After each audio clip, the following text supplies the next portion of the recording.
Yeah, I notice when you're building characters in this game, pretty much every build is the same for the most part. The only thing that's gonna change your outlook on the build of the character itself is what bonuses the set gives you. So like for example with Ayaka, getting this cryo damage bonus stuff, and then more. See, look, affected by cryo, their crit rate is increased by 20%. Blah blah blah blah blah. Like, see that stuff helps out. But honestly, now that I'm looking at it, I don't really feel like this fourth piece is really worth it too much. I might end up like looking for something else in the future. The biggest things that I'm noticing also with the artifacts is like you always got to look at the stat bonus on the top, and then you got to look at the actual bonuses in the middle, like the stuff that's super RNG.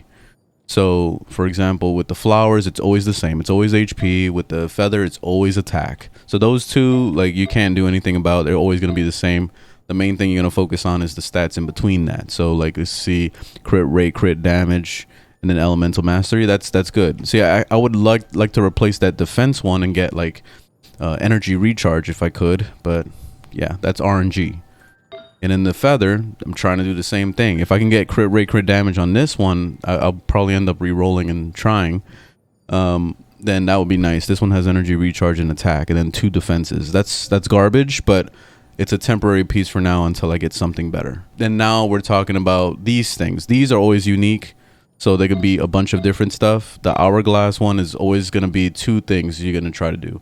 Either attack or elemental mastery. So it's your choice on what you want to do. Attack is obviously for, doing damage, like physical damage, and also like it does buff your ability damage as well. So like it's a win-win.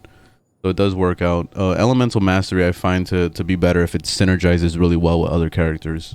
And then this here, the goblet, always try to get the damage of the character. So she's cryo, I'm getting the cryo damage bonus one. So that's why this one is okay for you to use as your 5th piece that's out of the set. That way you can achieve that, because that's super important. And then I got crit damage on there. I would like to get crit damage on every single piece if I could.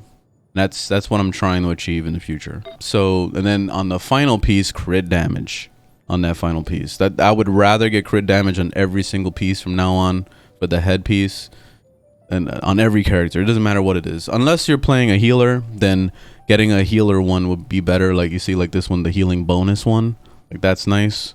So I tend to go for that if it's going to be a healer. See, I've done that with every single healer I have. So yeah, like pretty much every character is always the same shit. Like you look at it and then you just go, okay, this is the build. If it's a DPS character, then you're going to build it exactly the same. So it's crit rate, crit damage, energy recharge. Like those are the main 3 stats you're trying to aim for. And then you're going for the damage of the type of element you are for the goblet, and then attack or whatever. Like that's pretty much how you always build it. And then with healers is always the healing rate one on the head, and then just going for usually HP, because they usually scale with HP a lot of times. But you always got to check, it's per character, to see like what they scale with on their healing. But most of the time it's always HP. So like that's why I usually go for that. And that's it.